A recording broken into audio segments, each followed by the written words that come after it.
Hi friends, welcome to my channel diaries of Surya. இன்னைக்கு என்ன concept அப்படின்னு பார்த்தீங்கன்னா விஷன் போர்டு தான் பார்க்க போகிறோம். விஷன் போர்டு கண்டிப்பாக அவசியமா அப்படின்னு சொல்லிட்டு நீங்கள் கேட்கலாம். என்னப்பா 4-5 பிக்சர் ஒட்டி வச்சுட்டா நடந்துருமா அப்படின்னு சொல்லிட்டு நீங்கள் கேட்கலாம். நானுமே அப்படி தான் நினச்சிட்டு இருந்தேன். நான் இப்போ ஒரு லாஸ்ட் ஒரு 3 இயர்ஸாக தான் வந்து விஷன் போர்டு பண்ணிட்டு இருக்கேன்.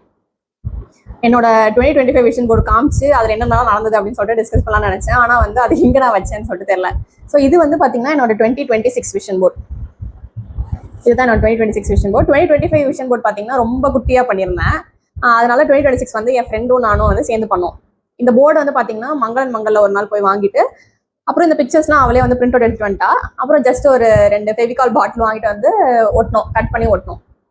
ஸோ ஆனால் வந்துட்டு நான் 2025க்கு வந்துட்டு பார்த்தீங்கன்னா ரொம்ப சின்னதாக தான் வாங்கியிருந்தேன். இவ்வளோதான் இருக்கும் சைஸு. ஆனால் எனக்கு அதில் நிறையா நடந்தது. அதுக்கு முன்னாடி வருஷமே சின்னதாக தான் நான் வந்து வாங்கியிருந்தேன். அதுலேயே பார்த்தீங்கன்னா எனக்கு வந்து ஆல்மோஸ்ட் 50% நடந்தது, 50% நடக்கலை. நம்ம போடுறது எல்லாமே வந்துட்டு நம்ம நடக்கும் அப்படின்னு சொல்லிட்டு எக்ஸ்பெக்ட் பண்ணணும். பட் நடக்கலை அப்படின்னா அதை வந்து ஏற்றுக்கவும் செய்யணும். என்னோட விஷன் போர்ட் 2026 நான் வந்து எப்போ எக்ஸ்டெண்ட் பண்ணுவேன் அப்படின்னு பார்த்தீங்கன்னா நான் டிசம்பரில் வந்து எக்ஸ்டெண்ட் பண்ணுறேன். ஏன்னா இப்போவே சொன்னோம் அப்படின்னா வந்து ஏன்னா ஒரு சில தான் நடந்திருக்கு. அடுத்த 6 மந்த்ஸில் வந்துட்டு நிறையாவே நடக்கும் அப்படின்னு சொல்லிட்டு நான் நம்புறேன். ஸோ டிசம்பர் 2026 வந்துட்டு நான் என்னென்ன ஒட்டியிருக்கேன், அதில் என்னென்ன நடந்தது அப்படின்னு சொல்லிட்டு நான் வந்து கண்டிப்பாக டிஸ்கஸ் பண்ணுறேன். இப்போ 2025ல் வந்துட்டு நான் என்ன ஒட்டியிருந்தேன் அப்படின்னா ஆக்சுவலாக இதே ஜாப் ஆஃபர் லெட்டர்னு இதில் இருக்கு இல்லையா, இதே இது வந்து நான் அதில் ஒட்டியிருந்தேன். அதுக்கப்புறம் தான் அதே தூக்கி இதில் வந்து ஒட்டிட்டேன். அந்த விஷன் போர்டு இல்லாதனால இதில் காட்டுறேன். இது வந்து ஜாப் ஆஃபர் லெட்டர் அப்படின்னு சொல்லிட்டு நான் வந்து 2025ஓட விஷன் போர்டில் வந்து ஒட்டியிருந்தேன்.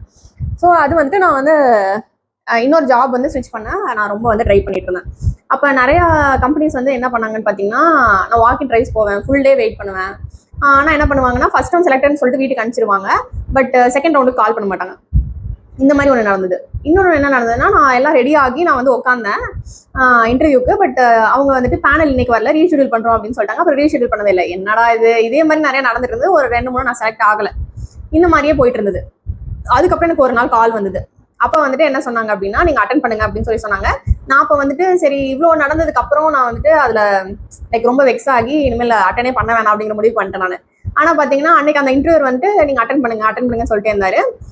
நீங்கள் என்ன உங்ககிட்ட லேப்டாப் இல்லைனாலும் பரவாயில்ல, ஃபோன்லேயாச்சும் அட்டன் பண்ணுங்கன்னு சொன்னாங்க. என்னடா இது அப்படின்னு சொல்லிட்டு சரி ஃபோனில் அட்டன் பண்ணேன். நான் அதை எக்ஸ்பெக்ட் பண்ணவும் இல்லை, நான் அது ப்ரிப்பேர்டாகவும் இல்லை. லைக் முன்னாடி நான் இன்டர்வியூஸ் அப்ளை பண்ணுறப்ப நான் படிச்சிருந்தேன்.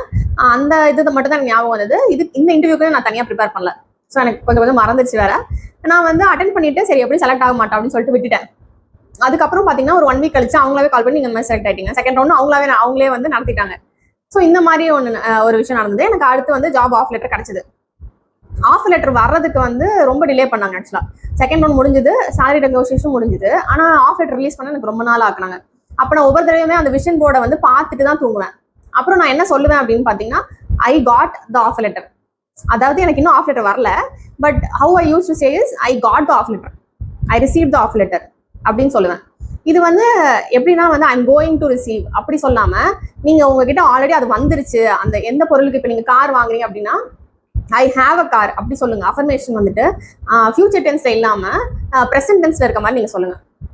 ஸோ இந்த மாதிரி ஐ காட் ஆஃப் லெட்டர் அப்படின்னு சொல்லிட்டு நான் வந்து டெய்லி அஃபர்மேஷன் சொல்லிட்டு தான் தூங்குவேன். காலையில எந்திரிச்சோன்னே, அதாவது நீங்க கொஞ்சமா தான் முடிச்சிருப்பீங்க ஓகேவா, அந்த மாதிரி ஸ்டேஜ்ல வந்துட்டு அப்பயுமே வந்து ஐ காட் த ஆஃபர் லெட்டர் அப்படின்னு சொல்லுவேன். நீங்க தூங்க போற ஒரு 5 to 10 மினிட்ஸ் முன்னாடி வந்து நீங்க ஆல்ரெடி உங்க சப்கான்ஷியஸ்ல நீங்க என்ன சொல்றீங்களோ அது வந்து உண்மை அப்படிங்கிறது வந்து பிரெயினுமே நம்பும். அதே மாதிரி நீங்க காலையில எந்திரிக்கிறப்ப டக்குன்னு கண்ணை முடிச்சோன்னே ஃபுல்லா நமக்கு எல்லாமே புரியாது. ஒரு 5 to 10 மினிட்ஸ் வந்துட்டு நம்ம கொஞ்சம் ஒரு மாதிரி ட்ரௌசியா தான் இருப்போம். அந்த மாதிரி ஸ்டேஜ்ல நீங்க வந்துட்டு என்ன அஃபர்மேஷன் சொல்லணுமோ அந்த அஃபர்மேஷன் நீங்க சொல்லிருங்க. அதே மாதிரி தூங்குறதுக்கு முன்னாடி ஒரு 10 மினிட்ஸ் வந்துட்டு இதை ட்ரை பண்ணுங்க. அப்புறம் நீங்க விஷன் போர்டு எங்க வைக்கணும் அப்படின்னு பாத்தீங்கன்னா இப்போ நான் வந்து ஒர்க் ஃப்ரம் ஹோம்ல இருக்கேன். ஸோ லேப்டாப் இங்க இருக்கு அப்படின்னா ஜஸ்ட் லேப்டாப்க்கு பேக் சைடு வச்சிருவேன். ஸோ நான் லேப்டாப்ல இருந்து கண்ணை இப்படி கொஞ்சம் நவுத்துறப்பவே வந்து எனக்கு அந்த விஷன் போர்டு தான் தெரியும். ஸோ இந்த மாதிரி வந்து இடத்துல நீங்க வைக்கணும். விஷன் போர்டு வச்சா மட்டும் போதுமா, எல்லாம் நடந்துருமா அப்படின்னா கண்டிப்பா கிடையாது. அது நானே சொல்லுவேன், அது கண்டிப்பா கிடையாது. ஹார்ட் ஒர்க், கன்சிஸ்டன்சி, அப்புறம் தான் விஷன் போர்டு வந்து உங்களுக்கு ஹெல்ப் பண்ணும். ஹார்ட் ஒர்க் இல்லாம நீங்க வந்து எதையுமே வந்து சாதிக்க முடியாது. இன்னொன்று வந்து இப்போ உங்ககிட்ட காசு இல்லைனாலுமே காசு இல்லை அப்படின்னு சொல்லி பழகாதீங்க. அட்லீஸ்ட் வந்து இப்போதைக்கு இல்லை, பட் நான் ட்ரை பண்றேன் அப்படின்னா சொல்லுங்க. ஏன்னா நம்ம சித்து கூட சொல்லுவாரு, இந்த மாதிரி தேவதைகள்லாம் வந்து போயிட்டு இருக்கோம், நம்ம என்ன சொல்றோமோ அதுக்கு வந்துட்டு அப்படியே ஆகட்டும் ததாஸ்து அப்படின்னு சொல்லிடும் அப்படின்னு சொல்லிட்டு. காசு இல்லைன்னு நீங்க சொல்ல அதுவுமே வந்துட்டு அப்படியே ஆகட்டும் அப்படின்னு சொல்லிடும். அதுக்கப்புறம் வந்து உங்க பிரெயினுமே நீங்க சொல்ல ஓகே அப்ப நம்ம கிட்ட காசு இல்லை அப்படிங்கிறத நம்ப ஆரம்பிச்சிடும். உண்மையாவே நம்ம கிட்ட காசு இல்லாமே போயிடும். So even if you don't have money, even if you don't have proper strength, அந்த மாதிரி இருக்க டைம்லயுமே வந்து ஐ எம் குட் அப்படிங்கிற மாதிரி ஒரு பாசிட்டிவான அஃபர்மேஷன் மட்டும் சொல்லுங்க. சீக்ரெட் புக் எல்லாருமே படிச்சிருப்பீங்கன்னு நினைக்கிறேன். படிக்காதவங்க வந்து கண்டிப்பா நீங்க படிக்க வேண்டிய புக்கு. அதுல வந்து கேன்சர் இருக்கவங்க கூட வந்து இந்த மாதிரி அஃபர்மேஷன் சொல்லி அப்புறம் வந்து தாட்ஸாலேயே வந்து சரியா இருக்காங்க அப்படின்னு சொல்றாங்க. ஃபார் எக்ஸாம்பிள் கேன்சர் இருக்கவங்க வந்துட்டு I have proper strength, I am good now, அந்த மாதிரி வந்து அஃபர்மேஷன். அதாவது இது நான் அதுல இருந்து தான் நான் வந்து கத்துக்கிட்டேன். லைக் அஃபர்மேஷன் வந்து எப்பயுமே வந்து ப்ரெசென்ட் டென்ஸ்ல தான் இருக்கணும். ஐ am going to be good, I am going to have a car அப்படி இருக்கக்கூடாது. I am having a car, I am having good health, I am having good knowledge, அந்த மாதிரியான ப்ரெசென்ட் டென்ஸ்ல தான் நீங்க வந்து அஃபர்மேஷன் சொல்லணும்.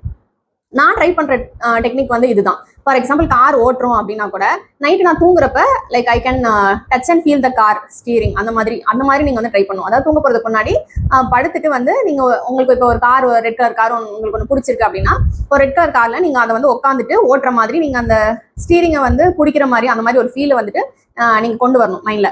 அதை நீங்க ஃபீலும் பண்ணணும். அப்புறம் அந்த கார் நீங்க கிடைக்கிறப்ப என்ன மாதிரியான எக்ஸைட்மெண்ட் உங்களுக்கு இருக்கும் அப்படிங்கிறதையும் நீங்க ஃபீல் பண்ணணும். அதை நீங்க ஃபீல் பண்ணா உண்மையாவே வந்து ஒரு நாள் நடக்கும். ஓகேவா? ஸோ இந்த மாதிரி வந்து ட்ரை பண்ணுங்க. இது வந்து எனக்கு நடந்திருக்கு. எப்போ நடந்தது அப்படின்னா, நான் ஜாப் ஆஃப் லெட்டர் வாங்கினதுமே வந்து ஆஃப் லெட்டர் ரொம்ப டிலே ஆகிட்டு இருந்தப்ப நான் இந்த டெக்னிக் ட்ரை பண்ணேன். இந்த மாதிரி I have got offer letter அப்படின்னு சொல்லிட்டு அஃபர்மேஷன் சொல்லி ஒரு 20 நாள் எனக்கு ஆஃப் லெட்டர் வந்துருச்சு. இந்த மாதிரி ஒரு தடவை நடந்தது. அதுக்கப்புறம் பார்த்தீங்கன்னா என்னோட 8th செம்ல வந்துட்டு, அதாவது 7 செம்ஸ் வரைக்கும் 7th செமஸ்டர் வரைக்கும் எனக்கு வந்து 8.5 கிட்ட இருந்தது. சாரி 6 செமஸ்டர் வரைக்கும் 8.5 கிட்ட எனக்கு ஜிபிஏ பாயிண்ட்ஸ் இருந்தது. 7th செமஸ்டர்ல வந்து எனக்கு ரொம்ப கம்மியாயிடுச்சு. அதனால எனக்கு டிஸ்டிங்ஷன் கிடைக்காது அப்படிங்கிற மாதிரி போயிடுச்சு. 8th செம்ல 8.5 9 வாங்கினாதான் என்னால அந்த சிஜிபிஏ வந்து 8.5 வாங்கி டிஸ்டிங்ஷன் வாங்க முடியும் அப்படிங்கிற ஒரு சுச்சுவேஷன் வந்துச்சு. ஸோ அப்போ நான் வந்து என்ன பண்ணேன் அப்படின்னா, என்னோட 8th செமஸ்டர் மார்க் ஷீட் எப்படி இருக்கணும் அப்படிங்கிறத நான் போய் ஒரு பிரிண்ட் அவுட் எடுத்து வந்துட்டேன். இந்த சப்ஜெக்ட்ல வந்து ஏ கிரேடு, இந்த சப்ஜெக்ட்ல வந்து பி கிரேடு, அந்த மாதிரிலாம் வாங்கினா எனக்கு டோட்டலா 8.5 வரும் அப்படின்னு சொல்லிட்டு அதை நான் போய் ஒரு பக்கத்து கையில் ஒரு பிரிண்ட் அவுட் போட்டு எடுத்துட்டு வந்துட்டு நான் லைக் பெட்ல எந்திரிக்கிறப்பவே நான் அந்த மார்க் ஷீட்டை தான் பாக்குற மாதிரி, அதே மாதிரி தூங்க போறப்பவே அந்த மார்க் ஷீட் தான் பார்த்துட்டு தூங்க போற மாதிரி, அந்த மாதிரி நான் பண்ணேன். ஸோ கிட்டத்தட்ட நான் 6 months பண்ணேன். நான் என்ன 8.5 வாங்கணும் அப்படின்னு நினைச்சனோ கரெக்டா 8.5, அதாவது எக்ஸாக்டா அந்த டெசிமல் டிஜிட் கூட மாறல அந்த மாதிரி. ஸோ அந்த அளவுக்கு வந்து நடந்தது. ஓகே, விஷன் போர்டை மட்டும் போட்டுட்டு நம்ம டெய்லி வந்து அதை பராக் பார்த்துட்டே இருந்தா மட்டும் கண்டிப்பா நடக்க போறது இல்லை. நீங்க கண்டிப்பா அதுக்கான ஹார்ட் ஒர்க் போடணும், அதுக்கான ஸ்டெப் நீங்க எடுத்து வைக்கணும். என்னதான் நம்ம 99% நம்ம எல்லாமே பண்ணாலும் அந்த 1% மைட் பி நடக்கலாம், மைட் பி நடக்காம போகலாம். அந்த 1% வந்து செஞ்சு கொடுக்கக்கூடிய வேலையை தான் வந்து விஷன் போர்ட் பார்க்கும். ஸோ விஷன் போர்டு இப்போ இனிமேல், அதாவது நான் 2026 பண்ணவே இல்லை அப்படின்னு சொல்றவங்க வந்து கண்டிப்பா ஒரு விஷன் போர்ட் கிரியேட் பண்ணுங்க. ஏன்னா இன்னுமே ஒரு 6 months இருக்கு. நம்ம பண்ணாம இருக்கிறதுக்கும் அட்லீஸ்ட் ஹாஃப் தூரம் வந்துட்டு அதுக்கப்புறம் பண்றதுக்குமே ஒரு டிஃபரன்ஸ் இருக்கு. half the year போயிடுச்சு தான், but you still have the remaining of the year. So கண்டிப்பா வந்து விஷன் போர்ட் ட்ரை பண்ணுங்க. அதே மாதிரி நீங்களும் ஒட்டிட்டு அதை நீங்க டக்குன்னு பார்க்கக்கூடிய இடத்துல வைங்க. நம்ம இதே விஷன் போர்ட் டாபிக்ல வந்து டிசம்பர் அன்னைக்கு வந்து டிஸ்கஸ் பண்ணுவோம். நான் எனக்கு என்னென்ன நடந்தது அப்படின்னு சொல்லிட்டு சொல்றேன். நீங்களும் வந்து கமெண்ட்ஸ்ல கண்டிப்பா மென்ஷன் பண்ணுங்க என்னென்ன நடந்தது, என்னென்ன நடக்கல அப்படின்னு சொல்லிட்டு. ஸோ இதே மாதிரி இன்னொரு வீடியோல நம்ம வந்து மீட் பண்ணுவோம். Thank you, by.